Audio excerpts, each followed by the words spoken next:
What is going on, you guys? Welcome back to Down to the Wire. I'm your host, Brian Costa. And I'm Tyler Stringfellow. And we have an amazing episode this Wednesday for you guys. I hope that all you guys are doing amazing right now. Probably a little bit better than us. All three of us here sitting at this table right now. Finals week. You know, for one today. Yeah, for anyone who's not a college student right now or a Bryant University student in particular, it's currently finals week. So all of us are kind of sweating it out right now, trying to make it to that last push to get finals over. I'll get into that in just a second, but first of all, we have a ton of great stuff to talk about with you guys today. But before we do any of that, Tyler, we have another guest on the show today. Yes, we do. Yeah, I mean, how are you? Second time back in the podcast room, another guest on the show. So obviously, this is actually a guest that technically has appeared on a Down to the Wire episode before. He technically appeared on our last episode, but let's be frank, I kind of stole content from him and posted it as my own. So I kind of plagiarized a little bit there. So to make up for it, I'm actually going to get him on live and in person with us. So he's a longtime friend of mine that I've actually known since high school before I even came to Bryant University. We actually did track with each other, we competed against each other. So we have many experiences from back in high school, and I'm finally glad to get you on the show. It's been long enough, man. So without any further ado, please welcome to the show, Mr. Graysen Mortimer. Graysen, how are you doing, man? I'm good, man. I had a science final this afternoon, so that took a bit of energy, and I have another one due at midnight. But we're chilling there. Is it a take home final? Yeah, it's a take home. It's due at midnight. You love to see it. When are you boys done with finals? Monday, Saturday. Last one's Monday. Oh, that's tough. I feel for you. I'm done Friday. Luckily, I was supposed to be done Saturday, but the teacher that had the Saturday final made it a take home. So that's sweet. I'm chilling there. I'm just telling you though, I'm just ready for it to be. Bro, why can't I get a professor to give me a take home? I want one of those. You know how much easier my life would be? It does make life a little bit easier. It definitely does. Yeah, it's very nice. My life would be so much easier because then I wouldn't have to cram all this studying in. And I'm only saying that because I think my mom will watch this. Yeah, Tyler, just go for a little swim in the pool. Just go for a little swim. Bro, you have no idea. My coach was like, last week, hey, all right, guys, so our practice schedule is going to change a little bit because of finals. You guys can't make the practice time, so we're going to be optional, but you have to make one of the three. And then she proceeds to go, practice is going to be a little easier because you guys are going to be stressed over finals. Nope, that was a complete lie. That was a complete and utter lie. I died this morning and yesterday. Oh, and Monday. The life of a D1 swimmer. Fair enough.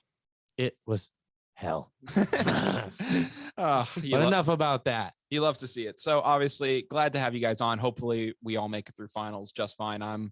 I have 2 more left, and then I'll be out of this place for a good solid month. It's definitely a month that I need off, but I'll be sure to continue some shows over the break. That's right. You guys are gone for a month. Yeah, I'll be gone for 6 because I'm going to the UK next semester. So so you're out after this. After this is over. Yeah, that's sick. Like I'm not going to be back here till the fall. So like after finals are over, like I'm going to England, going to study abroad there, and then we're coming back in the fall, and that. So my next show won't be for a long time. Damn. So when do you come back? I come back January 27th is I think, or the 26th rather is when I go. Lucky. Back here. Yeah. So I'm out for a while. You're back in like 2 weeks. Yeah, I got like 2 weeks at home, but then I go to San Diego. Yeah, hey, that's at least for nice. Training. It's for training. Yeah, still San Diego. We got our ass kicked twice a day. It's at least warmer. Yeah, exactly. That's the whole idea. We're going to do all this hard training, but at least we're going to do it in a nice place. So you can do it with a smile. That's a lie. Fair enough. Hopefully, Graysen, I know you're a big soccer fan, so hopefully maybe you can catch a soccer match over there if there's something going on. A soccer match. Oh, there's going to be one like pretty much every weekend. Like, I'm going to true. I'm going to so many Premier League games next year. I literally got a part-time job starting on Saturday just so I can like make a little more money to go to Premier League games. Like it is. Doesn't Ronaldo play for a team in England? He does now. Yeah, he's in Man United. But there's like 5 stadiums in like a 5-mile radius of where I am. So yeah, like there's I know you guys aren't big soccer fans, but like Arsenal, Chelsea. Oh yeah. Well, I know the teams. Those are 2 big clubs in London. Tottenham, who acts like a big club, but they're still a small club mentality. And then there's a couple other ones nearby as well. So I'm within like 5 stadiums within walking or like a short train ride. Oh, nice. So it's sick. That's pretty solid. I mean, hopefully everyone's, hopefully we all make it through, and whatever happens next is for the best. Hopefully we can get you on a show whenever you are available to do so again. Maybe maybe I reach out to you over break or something. We try to get something together. But who knows? We'll see what happens. If not, I will see you in the fall. That's very true. Well, I mean, if you try to get me on now, you're gonna have to I'll have to be up at 11 p.m. But it's fine. Or vice versa. We'll have to see how it goes. The grind doesn't stop. No, it doesn't. I mean, I'm a late night person anyway, so I'll probably be up anyway. Maybe I'll just, instead of watching Netflix, I'll just come on here for an hour. Absolutely. All right, but guys, we got a ton of stuff to talk about in sports today. But first of all, I do have some unfortunate news that I didn't break on my Friday episode because I recorded it on Thursday. So this news I wasn't made aware of until after I posted the episode. And it was the very sad news that former Broncos and Patriots and Jets wide receiver Demaryius Thomas unfortunately passed away this weekend. Very sad. His birthday was going to be on Christmas, and that's tough. Yeah, and it's a very sad thing to see. I mean, I don't know what it is, but in the wintertime, man, for these past couple of years, we've seen just like some absolutely terrible, devastating, celebrity deaths, whether it be, I think back 2 years ago, I think about when Juice WRLD died back in 2019. I think about when Kobe passed away in January of 2020. Yep. And Demaryius Thomas, man, when I saw the news, I was very unsure about it. And I didn't want to post anything about it and talk about it until I knew that there was anything certain about it. Because when it was breaking on Twitter, nobody was confirming it. There were a lot of just like, no real accounts. There was only one guy with a blue check mark that was saying, hey, there's something behind this.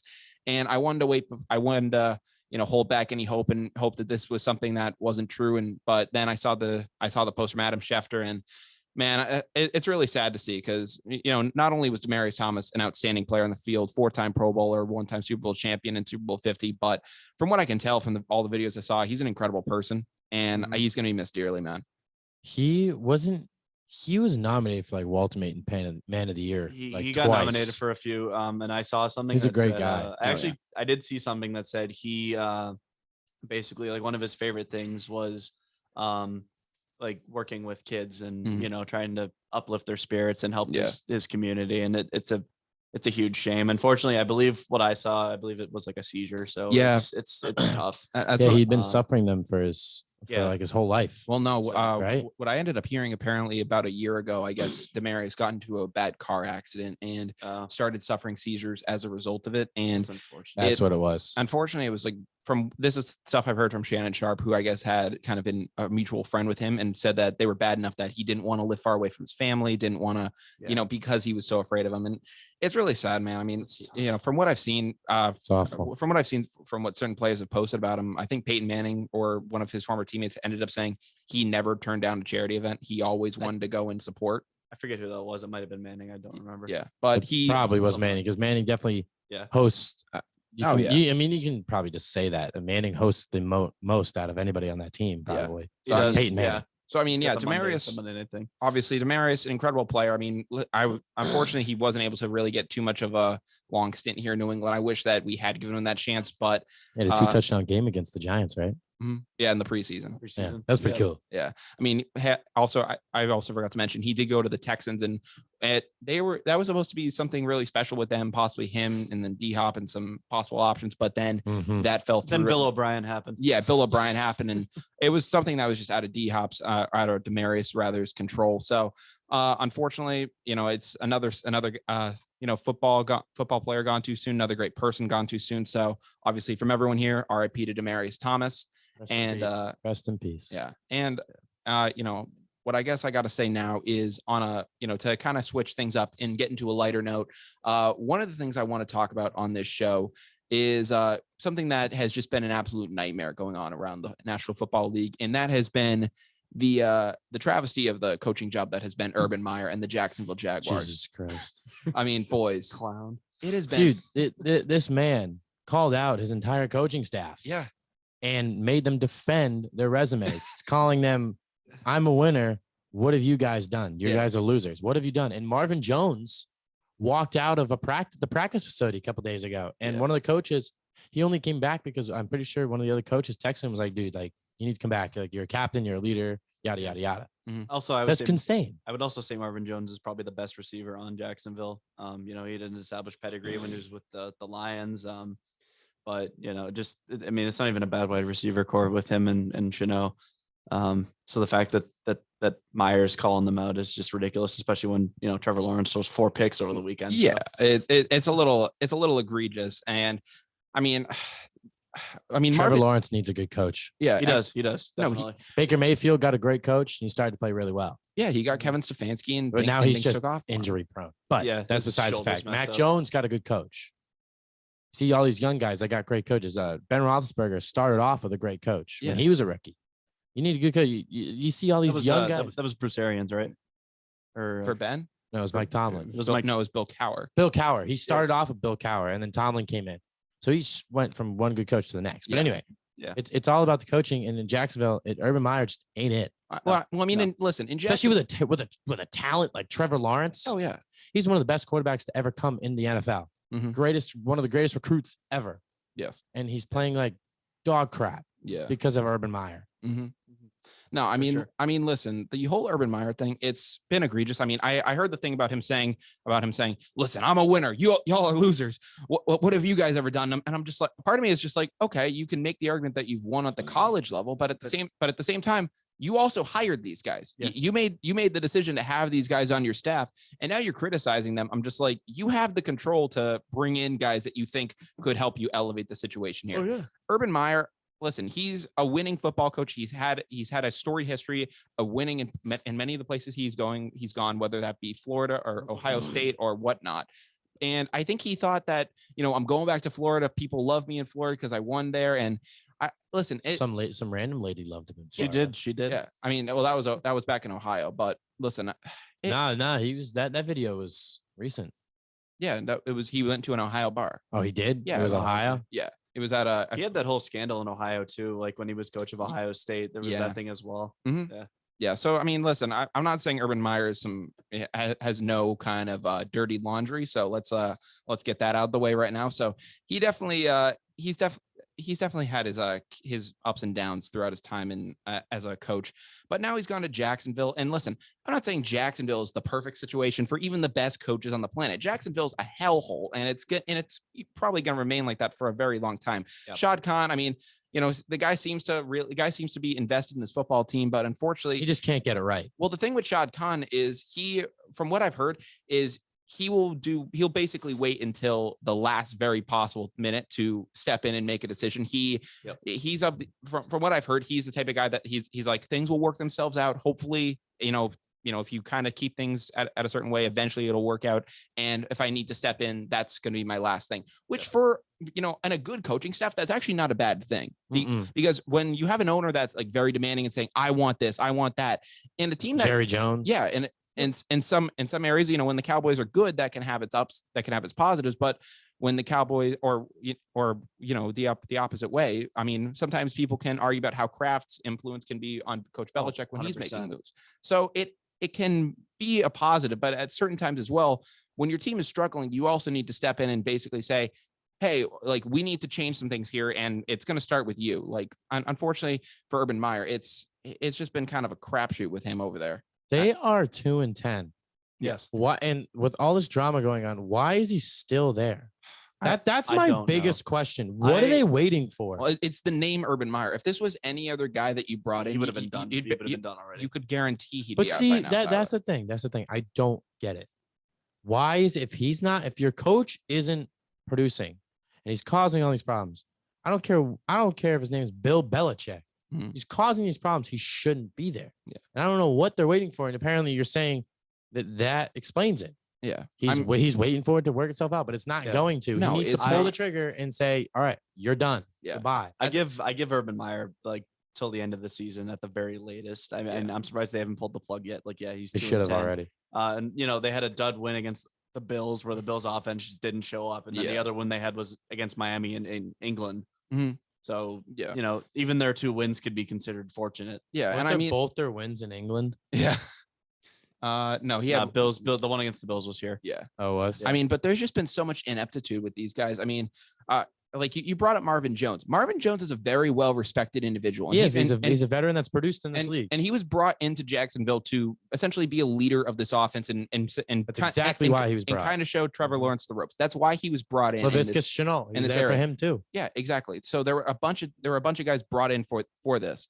To have him be so angry that he had to be convinced to go back to the practice facility, that's when you know that this is on the coach. Unfortunately, it does go to the coach, and there can be bigger problems going on in the locker room and guys, rallying against the coach and doing certain things like that. But eventually you do have to look and say, this is the coach, and it's undeniable. Apparently there are some internal guys that apparently the Jaguars don't actually hate the rest of their coaching staff. They just hate Urban Meyer, which, actually isn't the worst thing when you're trying to make a coaching swap. It's like, all right, you just take one guy, elevate him, and then give him the same supporting staff. And exactly. And sometimes that can be enough to turn an entire team around. I don't know if that's going to be the case, but we're going to have to really wait and see. Another example of Urban Meyer's ineptitude that I saw, though, and this one kind of actually blew me away in terms of how out of it he just seems, was it was involving a player. His name's Andre Cisco. He was apparently, trying to get him more involved in the team. And a reporter ends up going up to Urban Meyer and saying, hey, so what's the deal with this guy? What is your plans for him? And in a quote directly from Urban Meyer is that Cisco is playing a little bit more. I believe I don't have his number. As Cisco is playing a little bit more, I believe. I don't have his numbers right in front of me. And then the next direct part of the tweet, it says Cisco played 0 snaps on Sunday. I'm just like, how do you not know who is stepping on your football field? It's just like, could I step on your football field if you have no idea? Honestly, you have no idea what's going on the field at all. I mean, hell, if you give him the opportunity to step on the football field for the Jaguars, hell, is even watching it. I don't even know. Like at this point, he's just asking himself to get fired. Yeah. Like, how are you still in a job when you're trying to get fired? It's almost like, it's like Antonio Brown level sabotage of what's going on. He's trying to get fired. Pretty much. It's like, you had the thing with the woman in the bar, and then you had this, and then you had, it's actually kind of the perfect parallel of Antonio Brown, except in a coaching role. Definitely. I think the only person that might have been a bigger idiot in the NFL might have been Bill O'Brien. Oh yeah. Other than him, I mean, like Bill O'Brien. There really isn't much that I think you can defend Meyer. I think he's been terrible. Yeah, I think the only thing that you can basically say that why he hasn't gotten to Bill O'Brien level status is because the Jaguars just don't have that level of talent to trade. No. If they had a DeAndre Hopkins, nothing in my mind would doubt me would doubt or Urban Meyer trading him for a BS second round pick. He didn't trade, DeAndre Hopkins for a past it running back who has maybe 2 seasons left in the NFL. Like, sorry, David Johnson, you're finished. Being outshined by Rex Burkhead out here. What's up, Tyler? I just can't believe this guy. This guy has one of the best college resumes there is out there. Then he comes into the NFL and completely wets the bed. Yeah. Other than Nick Saban, there aren't many better. Yeah. No, he's got a young team and a very talented team. Yeah. What the heck? I mean, here's the thing though. Some guys work better in the NFL and some guys work better in college. Nick Saban. Nick Saban, obviously, when he just didn't pan out when he was with the Dolphins, he just wasn't that kind of a guy.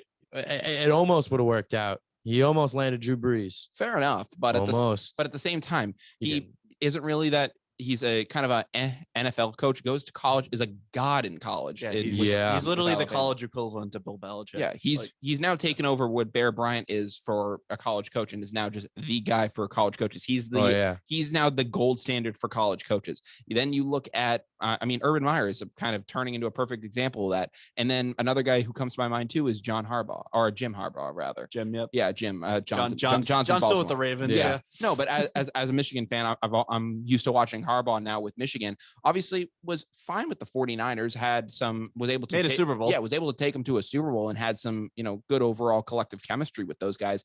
But clearly he has, I would say he's better as a college coach. And a lot of that just comes down to how you can, with the types of players you're working with. When you're in college, you're working with a lot of young guys that are basically trying to get to the league. And, you could be the number 1 recruit in the country, but still nothing is guaranteed to you. I mean, it's like this, like college is still the stepping stone in getting to the league, and being a good college coach is being able to get across to those guys and saying, hey, listen, I know what you guys are going through. Sometimes those guys have gone through it themselves. I'm going to help you guys get there. And like, there's sometimes a way to do it because you have that resume of getting there. When you're in the NFL, when you're a head coach and you're walking into a room, there are guys in that room that are making more money than you.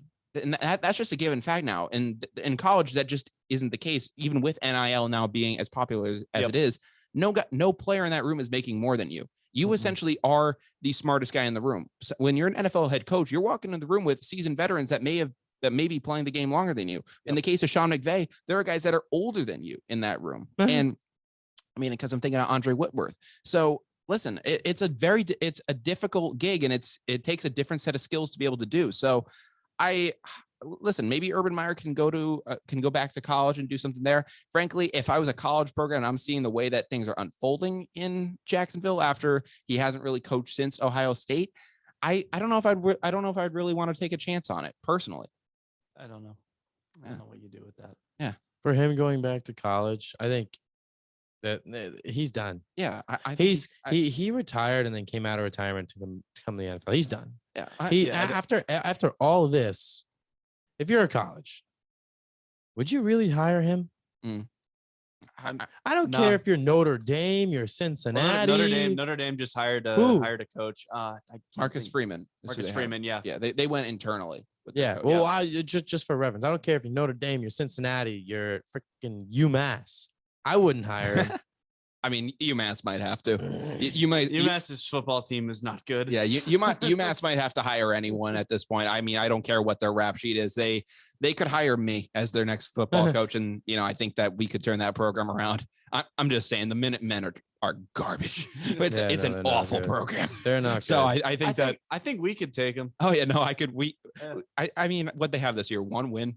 We could here. Let me look it up. We could definitely get them more than one win. I'm just saying. From what I've seen with the UMass program, sorry for the kind of little offbeat tangent here, but when you look at the UMass program there, Andy Isabella, no hate on Andy Isabella, but let's just be frank here. I remember the UMass team, they beat UConn, who it was the second worst team in college football compared to them. I remember that game. Their head coach ended up celebrating by getting sprayed with champagne or milk or something. I forget what he got sprayed with, and proceeded to get fired 11 days later. I'm just like, so listen, I think we could take the UMass football program to new heights. Just saying. UMass football versus Bryant. Oh, here, wait, UMass. Well, in their last full season in 2019, they were 1-11. Yeah. So listen, they're terrible. I think we got a shot here with something. And plus, if you're asking how I think Brian would do, I think Zevi would pass for 1,000,000 yards on him. Frankly, Zevi would torch them. Yeah, Zevi would turn him, and Zevi would kill him. I'm just saying, Zevi would murder those guys. Awesome. Yeah. But listen, I think that's kind of enough Urban Meyer talk. But you talked about Trevor Lawrence in the immense talent that he is in Jacksonville. One of the conversations that I'm now hearing though with Trevor Lawrence and the situation in Jacksonville is, if things were to be redone now again, would Trevor Lawrence still be the number one pick in Jacksonville? And what a lot of people are saying now is, listen, let me come out and say it right now. I'm a very avid Mac Jones supporter. I love Mac Jones and I love what he's doing for the New England Patriots. But there are people now saying that there are now people saying that Mac Jones may have gone first overall if there was an NFL redraft today. No, I don't agree with those statistics, but I still doubt it. Yeah. Listen, I don't like the odds of that, but listen, Mac Jones has been amazing for us this year. I'm grateful that we have a quarterback that's actually willing to pass the ball again. Cam Newton. I mean, listen, more on him later. Yeah, no, more on Cam later. No, we'll definitely want to get to Cam because that's a whole nother debacle. Thank God we got out from that mess. But listen, I bought his jersey. What a waste of money. That's tragic, man. What I will say, now they're on clearance at the nearest Dick's. You should have got JC Jackson or someone like that. It's nice to say I have a Cam Newton Patriots jersey because he was here for 1 year. Yeah. Think about that. Yeah. I almost bought a Dwayne Wade Cavs jersey. He played there for 10 games, not even. Yeah. I mean, he had the worst season in 20 years of the Pats. So is it really that impressive? Yeah. Yeah. All right. You're staying true to your values. You're staying true to your point. But again, listen, do you think Mac Jones would work in many other systems outside of New England?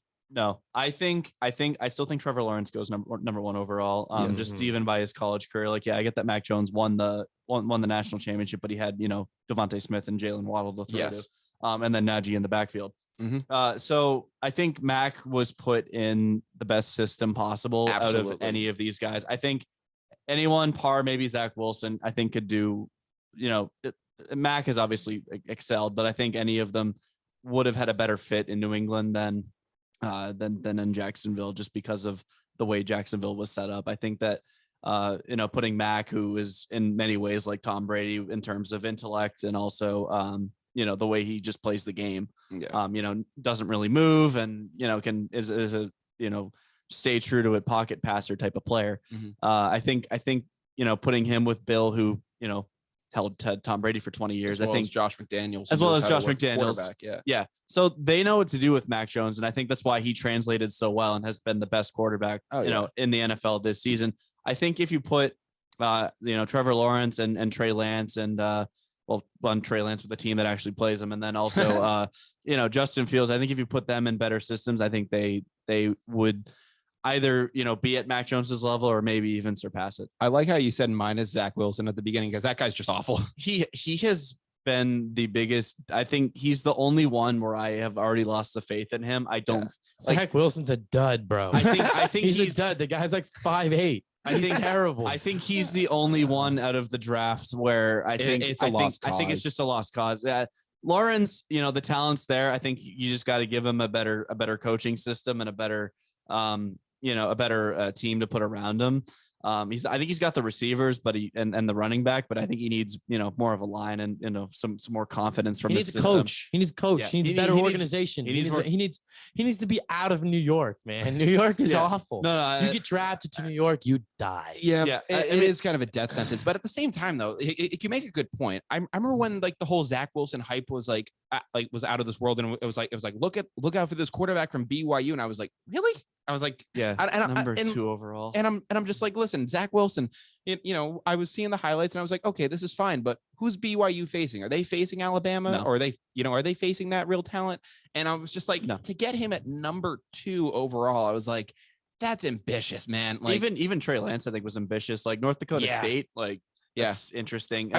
I mean, like they did produce Carson Wentz, who had an MVP level season before he got hurt, but he did. And even this season, he hasn't been terrible. Yeah, he hasn't been terrible this season. He's actually had an O-line. I feel like you can't look at quarterbacks that play against like bad teams like a little less, because you look at Josh Allen. Josh Allen came out of Wyoming. He did. They don't really play that much. And you say Carson Wentz. Carson Wentz didn't really play much, and he came in and lit it up until he got injured, and he just wasn't the same. Yeah. I think Josh Allen's an interesting case, though. I think Buffalo drafted him as more of a project because the athleticism was there, and I'm part Bills fan, so I have a reason to talk about Josh Allen. Patriots first, of course, but I think they drafted him as part of a project because the athleticism was there and the talent was there, but they put him into a good. Sean McDermott is a good coach. I think he's. Obviously he had his struggles this year, but I don't know how much of that's down to Josh Allen per se, but he was put in a good system, and I think he's made the strides. He's put in the work to really make those improvements and become an elite quarterback. And I think for a guy like, Trey Lance, who has a good system, but he's just still behind Jimmy G. I don't really understand that one too much, but I think he's in a good system. It's just a matter of, when they actually play him, and then, Wilson put in the Jets. That's just failure from the start. Yeah, no, there's no hope there. But you also said your second favorite team is the Bills, a team within the AFC East. Okay, so my reasoning for that is my dad. That's just like kissing your sister. Okay. What the heck? Who says that? It doesn't. No, okay. Here's why. My dad grew up about an hour outside Buffalo, where I was born in Canada was about an hour outside Buffalo. Yeah. So my dad grew up a Bills fan, watched them lose 4 Super Bowls in a row. And then after that, he's just like, okay, F this, I'm out of here. Yeah. And then, but he went to a team within his own division. Well, then we moved here and we became Patriots fans at the right time because, when we moved here was the year 2002, which was right after they won their first championship. Okay. So you saw the way things were going and hopped on the bandwagon. Yeah, but I still stay true to the Patriots. You were born into it. You're fine. Yeah, I was born into the Patriots, born to the Bills in a way. So and I've been following the NFL closely the last few years. So I have ties to both teams. If it's the Pats against the Bills, I'm rooting for the Patriots. But if it's Buffalo against anyone else, I'm rooting for Buffalo. Okay. Yeah. Listen, my second favorite team is the Giants, so I feel it. Oh, get out. That's worse than Buffalo. At least sucks. They're within the division. Buffalo. The Pats feasted on Buffalo for years. Okay. Like other than the 90s, it's been all Patriots, man. Yeah. No, well, listen, I the only time I'll actually ever root for the Giants in a postseason is when the Patriots are out of it. Okay. I mean, that's kind of that's kind of like me with the Bills. Yeah, same thing. If the Giants and the Pats are in the Super Bowl, F the Giants. Like there's Okay, good. How can you root for the Giants? I don't really. Okay, good. You just said that you would. I mean, yeah, if they in the hypothetical world I mean, where they they're make the postseason over the Patriots, I'm sorry, for the first 20 years that only happened a handful of times, and two of them just happened to be against us. And frankly, I wasn't even that into football when the Giants won the first time, and then the second time I kind of nodded off in the second half, so I barely even remember that one either. Yeah. But at the same time, I mean, looking at it now for the next 20 years, I'm not too confident in the Giants either. So listen, not as long as Daniel Jones is their quarterback. Yeah. Maybe Bryce Young changes that team. I don't know. Yeah, no, maybe it's possible. So I mean, we'll see. Yeah, no, we'll have to see what ends up happening there. But okay. Just real quick on Mac Jones. I'm looking. I saw a picture the other day. That's why I've been scrolling through on my phone here. I'm looking for the comparison where it said it was just like 2001, where it was a comparison, and it was Mac Jones versus Tom Brady. Yeah, and the numbers are almost identical. So it's all about, for a rookie, it's all about coaching. Yeah, I mean, it really is. That's why I'm trying to bring it up. Yeah. It's all about coaching. If the rookie falls in the right place, I mean, he'll be good. But people compare Mac Jones to Tom Brady in 2001, and I think what a lot of people forget is that Brady wasn't a rookie in 2001. No, he had a year.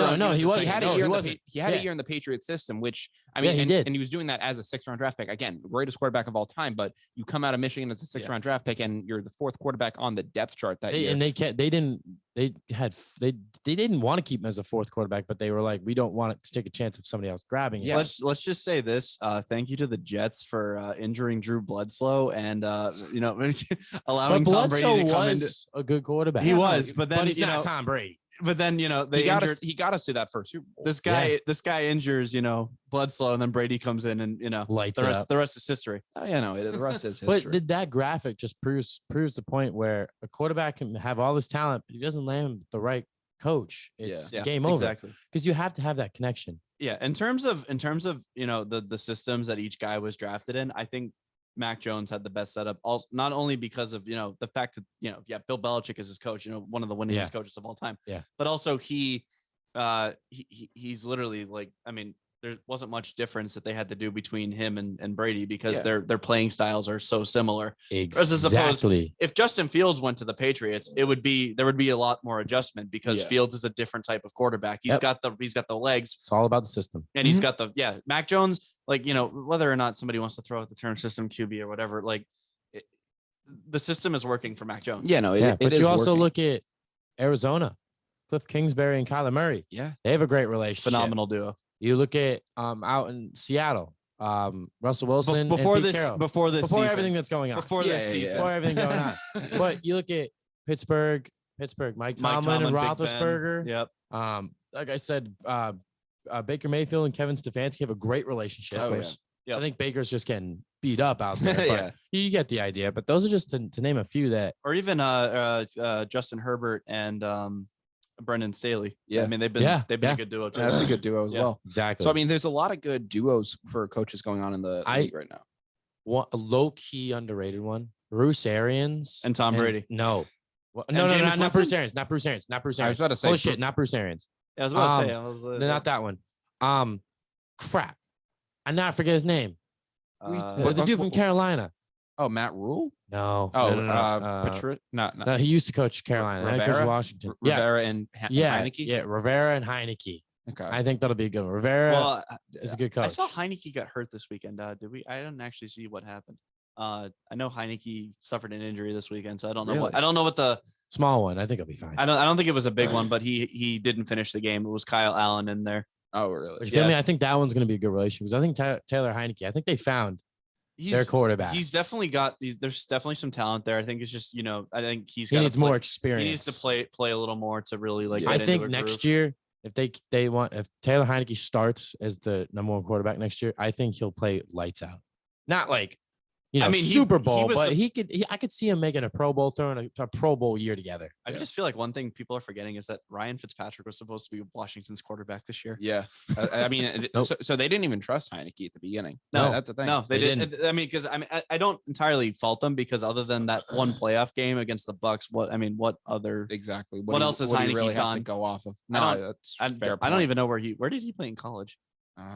Jesus. I don't I even don't know. even I don't know. even know. I don't even know where Heineke played in college. He played in the AAF for a while. Yeah. For not for a while because it was only for, He's kind of somebody that like in a way like Tom Brady that just jumped on the scene out of nowhere. And, Yeah. Like, well, Tom Brady played for Old, Michigan. he went to Old Dominion. Yeah, okay, so completely different. Like Michigan's at least like a credible crazy, school. crazy. Yeah. But yeah, Old Dominion. Where even is Oh that? my Yeah, well, you should have. Virginia. Yeah, you should have It's asked in me. Virginia. Yeah, I was Okay. getting recruited by Old Dominion. Oh, really? Oh, Yeah. okay. All right. Oh, Fair so, enough. So you could have gone to the league. Yeah, bro. Could Dude, I have could have been the International Swim League, been. which is you for could have. anyone that probably doesn't care is going bankrupt pretty much. Oh, nice. Yeah, fair enough. It's just not a sport Yeah. you can really Oh. make TV out of. But yeah, so we were talking about how different quarterbacks do in different situations. One quarterback who doesn't look like he's working in any situation anymore is a man who we talked about at the beginning of this segment. That is Mr. Cam Newton. Oh God. Guys, just to preface, he's back. He's back, you guys. He's So, back on the bench is where he is. Yeah, so- yeah, I'm back. listen, Benched. yeah, no, What a loser. man, I gotta say, when we ended up getting him out of here for Mac Jones, I was nervous more, not because of us losing Cam Newton, but because of how Mac Jones was going to do. Now saying that Mac Jones is at least a capable quarterback. Yeah. Thank God we got rid of Cam Newton. Because I mean, even last year, I don't even think he's washed. Like, let's just be He's frank. so washed. There's nothing left of him at this point. And I will say this about him. His arm is washed. yeah, I think, I mean, this might be a bit of a hot. I think he could do a job as a running back for Oh, at least a year or two. His legs are still there. Yeah, they also said that to Tim Tebow. I know Well, they Tim wanted Tebow they was wanted a special case. yeah but- they wanted Tim at tight end. They wanted him at tight end. And- I mean, Newton's got the size. Yeah. He's 6'5", 250, oh yeah, 260. he's a big dude. I think, I mean, even if you use him as like a Taysom- like a rotation, Taysom Hill type. Taysom Hill type. Yeah. I think he could do a job as a Taysom Hill type. Oh, I really do. I think he could do a job like that too. But But he can't throw. Well, I also think you want to know why he'll never do that. I think his ego is too big for him. It to is. ever Way do is. too that. big. It is. Way I think- too big. I think if he For wanted Cam, it's to, starter or bust. yeah, pretty much. And if he wanted to, I think he could be that Taysom Hill type of mold where Oh, yeah. you have a guy like, well, obviously before the injury, like Jameis Winston, who Yeah. he was having a good season. Yeah. He had a passer rating of over 100. Like Jameis was having a good season, but Jameis Winston and Sean Payton. it's good combo. I think it's a good combo. It is Yeah. a great combo. Great combo. He was having a great season, and then gets injured, of course. But yeah, I think Cam could be a Taysom Hill type where you don't play him every single play, but when he comes in, he can It's do like a the job. wildcat Yeah. formation technically, Yeah. but he's still a quarterback. But that's what it would be like. Yeah, and Taysom Hill is one of the most effective running players in the league, even if he doesn't put up the numbers. he's But- an ass at quarterback. He's not. Yeah, There's my hot it's the take. same- He's ass at quarterback. he's not. I mean, he's better than Trevor Siemian, but that's not really saying much. Yeah. But Mm-mm. he's. Yeah, I mean, I think Cam. We're better than Trevor Siemian. I think Cam. Yeah, he's not. Hey, he's not. I got a cannon over here. Yeah. Mm. I mean, I'm just saying right now, if we got Zevi on the Saints, he'd be better than Trevor Siemian. That's true. You think Simeon's so bad. Trevor Siemian is just one of the worst quarterbacks I've seen in a Yeah, while. one of the things I'm going to say about Carolina, though, they should have kept Teddy Bridgewater. Yeah. I don't know why. I don't know why does everybody keep. It's It's because- okay. You know what? No. Answer me this. Why does everybody keep giving up on Teddy Bridgewater? I don't know because I guess they felt that Sam Darnold was better, but why would you do that? Yeah. Why would you ever think Like, that? Teddy Bridgewater is decent. He's been to these terrible teams. Here's the thing with Teddy Bridgewater: is he the most all-star quarterback you're ever gonna get? No, of course not. Saints should have kept him. He was never pinned as that. Teddy Bridgewater is in similar. I'll use Tyrod as an example too. Yeah. When he's healthy, I think he's a better version of Tyrod. He's Oh, they're way quarterbacks. They're kind of like these, no pun intended, bridge quarterbacks. They're these type of bridge quarterbacks that can do a job. You can build around them. Will they take you to that next level? Maybe not. But you can like Denver's probably going to finish 500 or just under. Yeah. And part of the reason they will is because Drew Lock is not their quarterback. Teddy Bridgewater is at least decent. Well, unfortunately, they're either going to finish over or under because you can't finish 500 with the new expanded schedule. That's true. I forgot about that. So, 17 games. Yeah. So yeah, they'll probably be around 9-8, 8-9, or maybe 7-10, like around that type of of area. But the reason that they're even that, because I mean, other than Cortland Sutton and Jerry Jeudy, what do you have there? I mean, Melvin Gordon. I don't know why the Saints didn't keep Teddy Bridgewater. Yeah. Well, I mean, to be fair, I mean, it worked out for them because obviously before the injury, Jameis was fine. Yeah. I think they trusted him. They took him from Tampa where he was hit or miss. He either threw a touchdown or a pick. There's no in between. Yeah. And Jameis is talented. There's no doubts about that. And I think they backed him more than they backed Teddy. Mm-hmm. And I think Teddy also, I forget what the story behind that was, but Teddy, I believe, also wanted to leave. Yeah. Because he knew he was still behind Drew Brees and, probably felt he could do a job, and he was fine in Carolina before they didn't trust him and then shipped him out to Denver. Yeah. I think what people see with Teddy Bridgewater is they see a quality option at quarterback, but they see the potential to move and get something better. And for Carolina, they were wrong when they wanted to go and get Darnold. That did not work out. No, Darnold. I mean, there's some talent there, but I think the problem with him is he's not accurate. Yeah. Like, everyone blamed the Jets. Yeah. But it's just, I think we're realizing now that other than those first 3 games where he actually looked okay, he's a dud. Yeah. I mean, whether it be teams going after, I mean, you think of the Vikings, they eventually gave up on they gave up on Case Keenum and Bridgewater, but they gave up on Bridgewater as well. Yeah, and Case Keenum, and they had brought in Kirk Cousins. Now you can talk about how that's affected them, but then it goes to the Saints. The Saints end up saying we want Drew Brees for whatever's left of him.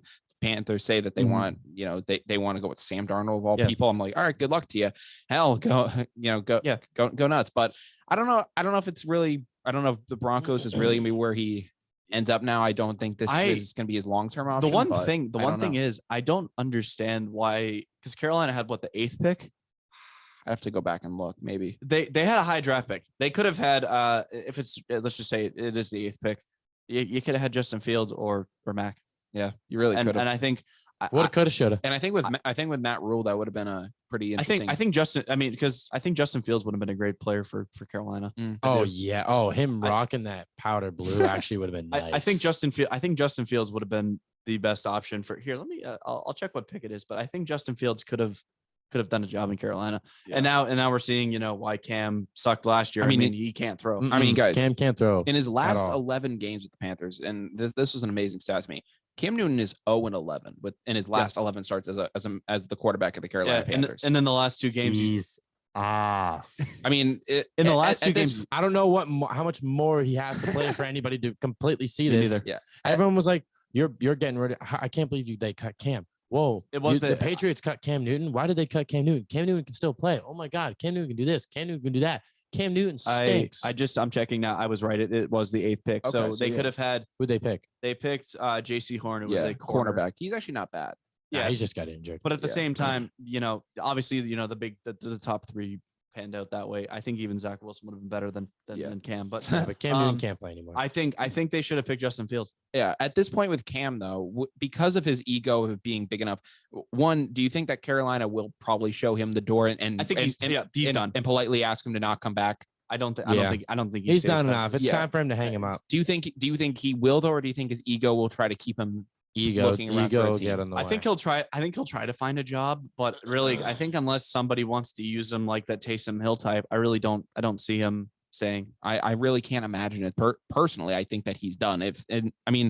The big thing that I was giving Cam Newton last year, and this was it, and I was like, okay, maybe this might be the type of season for something. And I've said it multiple times on the show. I was like, all right, he had some, major surgery on his shoulder. And I was like, all right, that probably like a Tommy John surgery that a pitcher comes back for, that usually needs a year to kind of get back under your belt. And I was like, okay, maybe that's what Cam Newton needs. Now looking at how things are going in Carolina, it's clear to see that it's not just the shoulder, it's the entire personal. It's the entire Cam Newton. And unfortunately, while Cam Newton still does have immense athleticism, which he does. Like there's no lying in that. It's not the athleticism that was in MVP Cam in 2015, where he was able to bail out not having the best arm and was able to take Carolina to a Super Bowl because he had, also immense talent around him, but he was able to make up plays out of broken plays like that.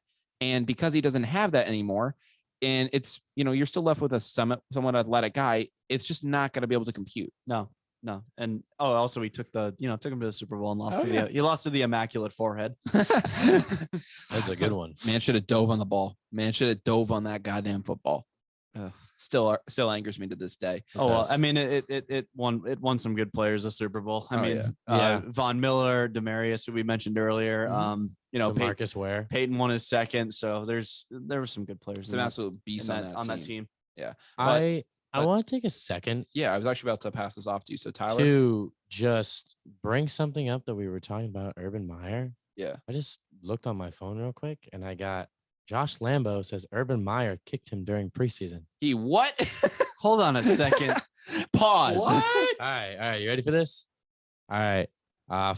Former Jacksonville Jaguars kicker Josh Lambo told the Tampa Bay Times that head coach Urban Meyer kicked him during warmups in August. Lambo said Meyer does not refer to specialists by their name, using kicker or punter or certain insults.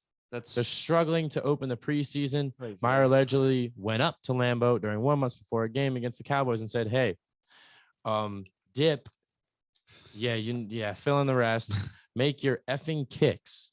Before kicking him in the leg, Lambeau said the kick wasn't as hard as Meyer could have done it, but it certainly wasn't a love tap. I mean, the thing is, it doesn't even matter how hard the kick is. What's wrong with this guy? You're kicking your kicker. What's wrong with this guy? It's just that, like, it could have been like the softest tap, and I still would have been pissed if I was the kicker, because it's the motion. Like, your coach isn't backing you. I saw a video the other day of Sean McVay, who, obviously we mentioned Sean McVay earlier. I watched a video of Sean McVay like hyping up his guys. He's like, "You got this. You're great." Like, that's what a coach should be. Like, harsh when he has to be, but at the same time, when you make a play, like, congratulate him. Like, I think it was to Matt Stafford. He was like, "Great throw. Like, put it right on him." Yeah, perfect. You're that's actually a great point. I saw a clip of it was saying Urban Meyer doesn't even know who's on the field, and then it cuts to a clip of Sean McVay, and he's breaking down the play set of a play that happened 3 years ago on some random quarter in this random game. And I'm just like, I mean, listen, that's a head Sean coach. McVay is a genius, but at the same time, like, you can't even get to like half of that Urban Meyer. Like, no, it's ridiculous. It just shows the level of quality. Yeah, with him. He's trying to get the hell out of there now, because he probably saw how things were. He probably saw, all right, halfway through, I brought in Tim Tebow. Obviously, that wasn't going to work out. I was going to bring that up earlier too. Yeah, I mean, that started a lot of controversy. Everyone was like, "Tim Tebow, are you freaking kidding me?" Yeah, I mean, it's a joke now at this point. It is a joke. Jacksonville is a joke. Yeah, but I also want to bring up a little heartwarming story. That happened on Monday Night Football. Mm-hmm. So for those of you who don't know, the Rams and the Cardinals played each other on Monday Night Football. It was a great game. Ended up coming down to the final seconds. Down to the wire, you could say. They ended up coming down to the wire. The Rams were able to secure a victory over the Cardinals, which was key win for the Rams. They need to get back on track, get back in the playoff hunt, but secure their spot.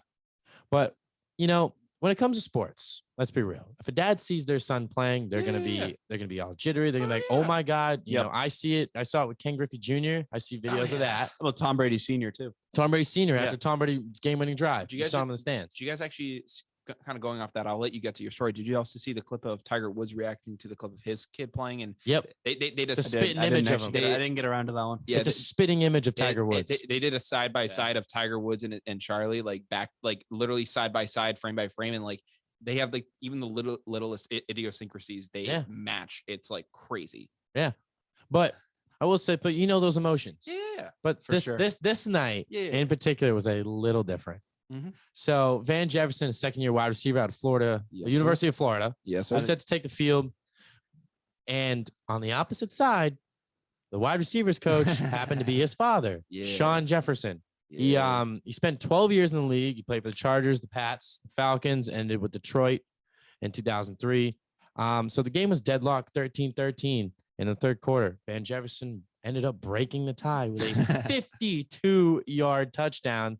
Matt Stafford threw a dime downfield. And as Stafford's running down the field, you can congratulate Van Jefferson. Where does the camera pan to? Sean Jefferson pacing up and down the sidelines, being all mad. Didn't even care to see that it was his son. He was all mad, but that's because he's competitive and everything else like that. I'm sure he congratulated him after the game. Oh yeah, but hey, it was just. Good job. But after the game, his father was not happy, on the sideline. But after the game, Van was able to give his father that ball that he caught, that 52-yard touchdown, which I thought. So now he's rubbing it in. But I thought that was awesome because his dad was like, I think that's so cool. But Van said that, his dad was part of the reason he was able to get to this level, and he also mentioned that he remembers when he was 6 or 7 years old, practicing drills in the backyard, and that he wants to play the way his dad played. But now this is where I thought shows the competitiveness of this household. Because in February of last year, Sean said that I'm looking forward to kicking his butt twice a year.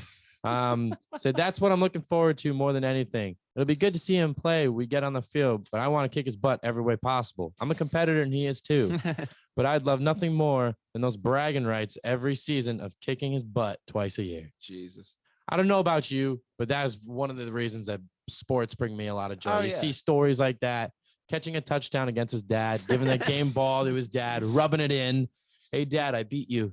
Remember that? Hey, Dad, family Christmas. Hey, Dad, is that the football that, I beat you? I caught that and I beat you. I don't know about you, but I thought that was a great story. A little heartwarming story, especially for finals week. Make you.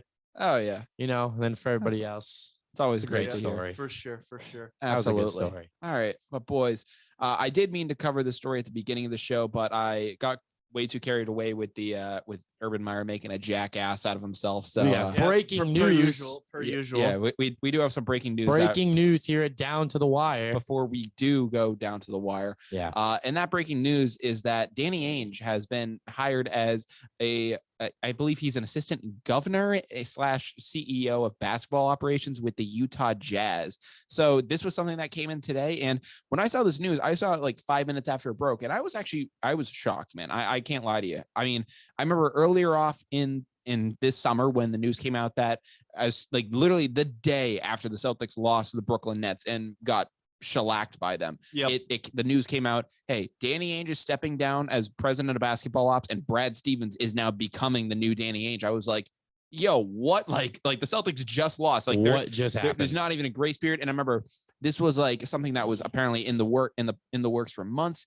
And I was shocked when it happened. Then the Celtics go out, get Ime Udoka as their head coach, and a slew of moves then followed. And listen, let's just be frank. The Celtics aren't really where we wanted to be. They're not at a good spot. They had a good win against the Bucks. I'll give them that. Jason Tatum had himself a good game. But listen, everyone thought that, and myself included, when it was looking that Danny Ainge was going to step away, there were parts of me thinking that he would come back, but another part of me thought that this could be it for him because I knew that he had a heart attack a couple of years back and, had some complications health wise. So I was like, okay, logically, this could make sense for him to step away from the team and basically say, hey, for my personal sake, I'm just going to ride off into the sunset. I got my championship and I'm a legend in Boston forever. So I'm going to ride off into that.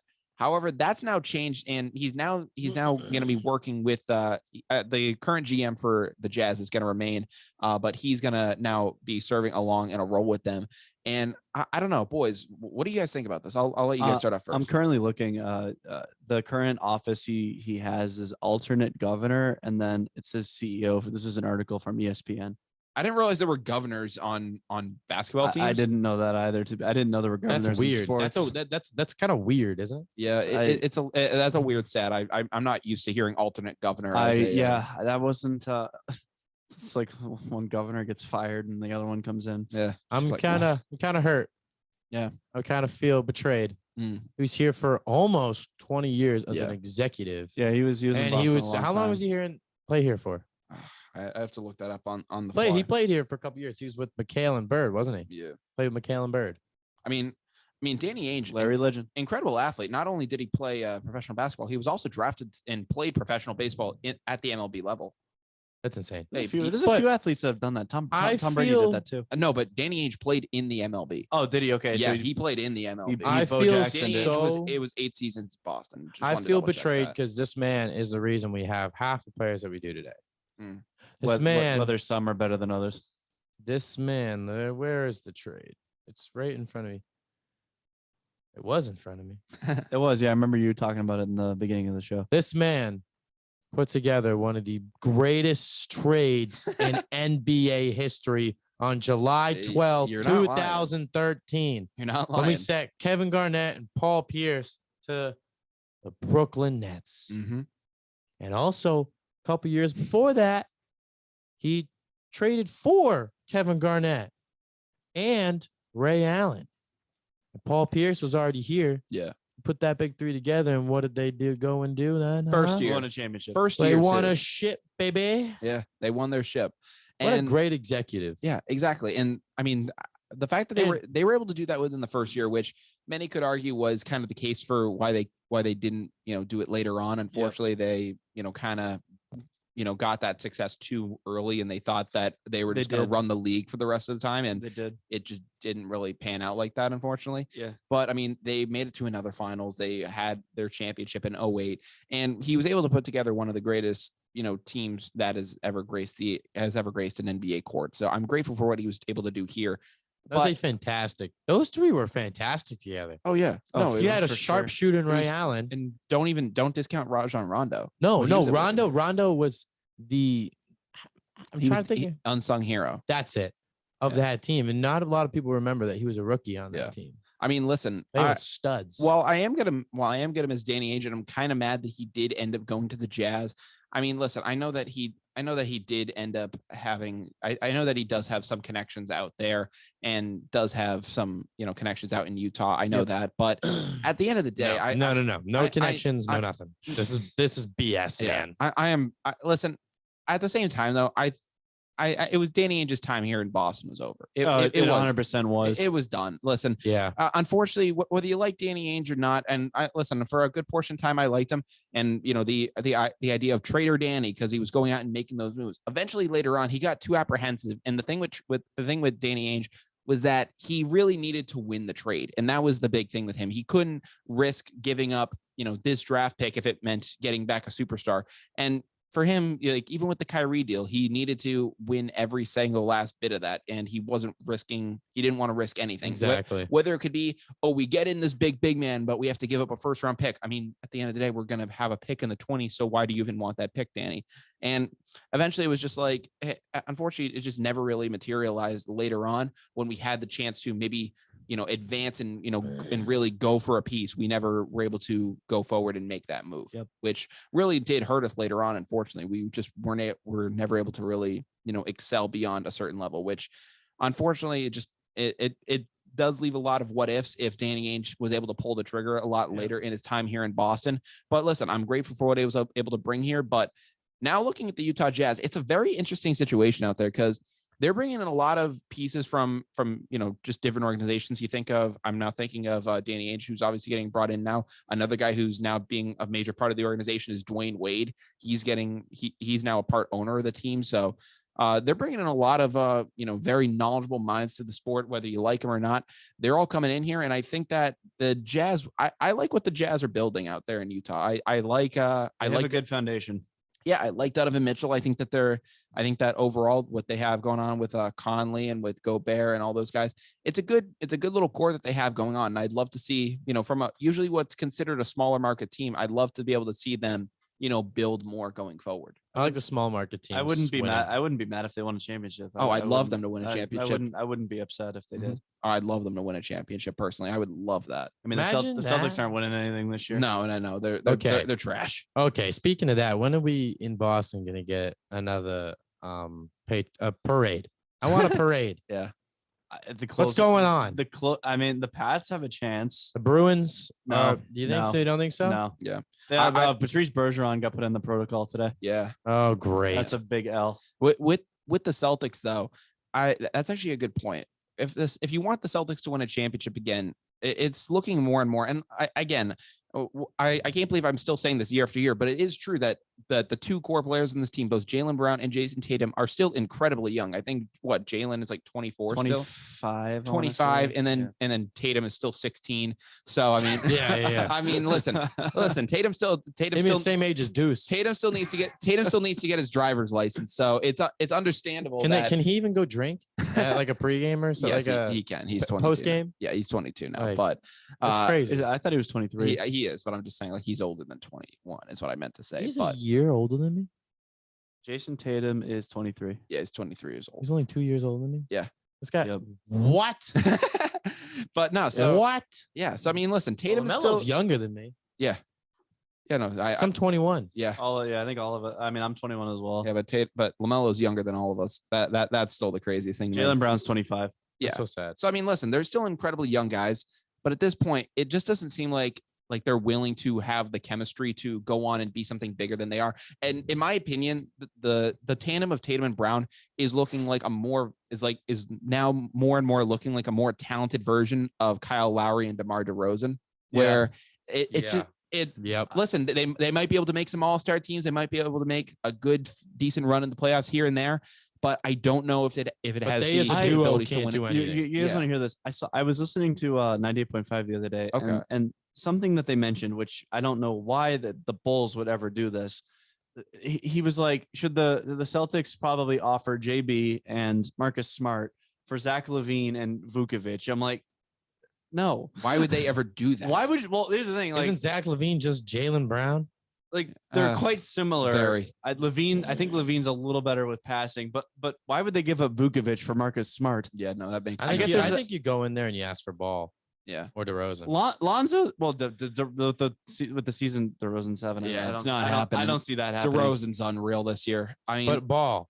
I wanted Lonzo. Lonzo is someone that I think the Celtics should have gone after. Because Lonzo can get anybody the ball. Lonzo doesn't care if he scores 0 points, but he'll have like 14 assists. Yeah, it's crazy. They need a Lonzo ball or like a Chris Paul type. Because you need to feed Tatum. Yeah, Tatum. The problem is you feed Tatum. You feed Richardson. Yeah. You feed Smart can knock down some threes. Pitchard.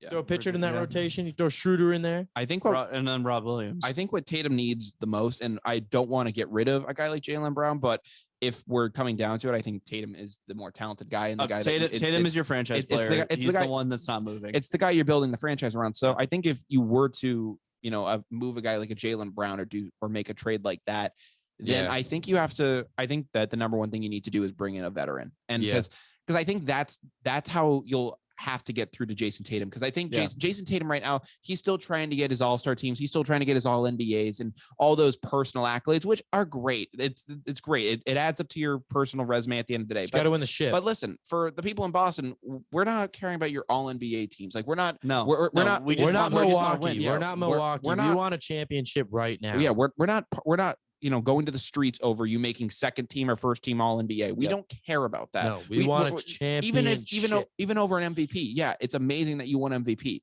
But but Boston is about championships. So I think if you had the opportunity to go out and get a guy like a Damian Lillard or a guy like that has a veteran presence, and maybe they haven't even won either. Like take Lillard, for example. He hasn't won at the biggest level either. Nope. But he's gone for those personal achievements and he's seen, all right, I've gotten all these achievements, but I haven't won a ring yet. And I think Lillard's, he's late 20s, possibly 30s. He's 30. Yeah, so he's 30, and he realizes, all right, I got my personal accolades. It's all great. Chris Paul as well. Like that's CP3. It's like, listen, I got all those accolades. It's great. The All-Star teams are fun, but at the end of the day, I want a ring. I want my name to be ingrained in history forever. Guys like.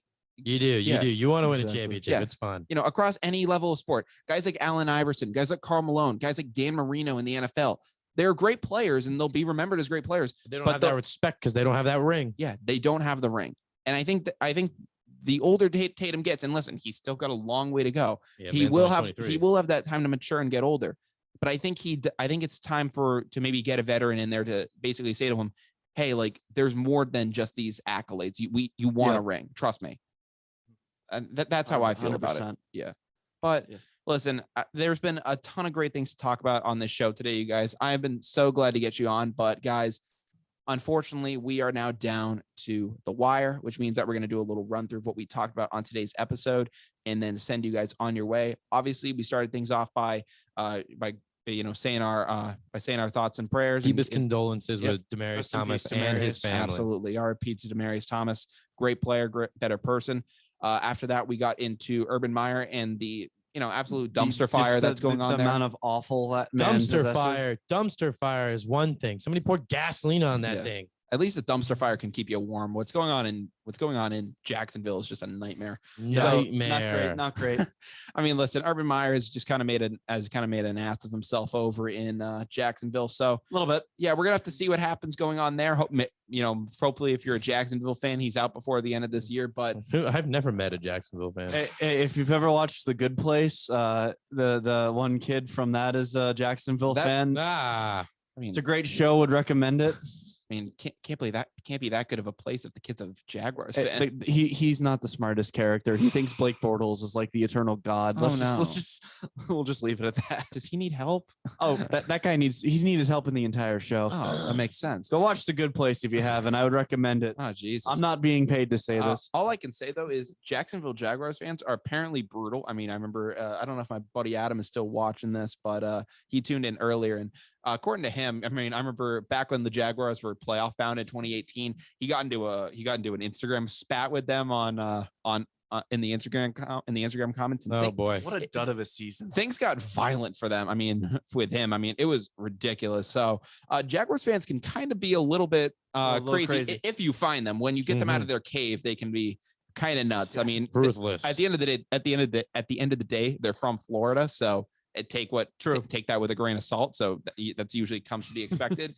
But then after that, we talked about whether Mac Jones would be able to thrive in other systems besides New England. We talked about him possibly in a redraft to Jacksonville, how things would pan out. We kind of came to the general consensus that Trevor Lawrence is still that guy. We also decided to bag a little bit on Zach Wilson as well as Cam Newton. Oh, you gotta love that. Yeah, because I mean, listen, both of those guys suck. So can't really say it any better than that. But then after that, we talked about some other things around the NFL world. And finally, in NBA news, we ended up talking about Danny Ainge going to the Utah Jazz and all the development that has for them, as well as what is next for the Boston Celtics. Obviously, it was a great show. There was a ton of stuff to get to today, and I'm glad that 100%. We were able to cover it all. We also had Tyler discuss his very heartwarming story surrounding Van Jefferson and his father. So that was awesome as well. Thank you for that, Tyler. But listen, it has been an incredible show for you guys today. And listen, all I got to say before we do go is that if you guys aren't falling down to the wire at this point, Tyler, what is the matter with you? Absolutely. What are you doing with your life? Absolutely. Come on. Absolutely. So you guys listen, if you guys aren't falling down to the wire yet, we're available everywhere you guys can listen to on streaming service, whether that be Spotify, Apple Music, Google follow. Podcasts. Come on. Yeah. YouTube. Facebook, Instagram, TikTok. Click, follow, watch, listen. Everywhere. You do that. We're available everywhere you guys can listen. But again, the main hub that you guys can reach us on for updates surrounding the show is our Instagram. You can find that at down.to-the-wire on Instagram. Again, at down.to-the-wire on Instagram. Thank you guys so much for listening. And from Down to the Wire, I'm Brian Costa. And I'm Tyler Stringfellow. I'm Graysen Mortimer. And we hope you guys have an amazing day. Take care. Peace out.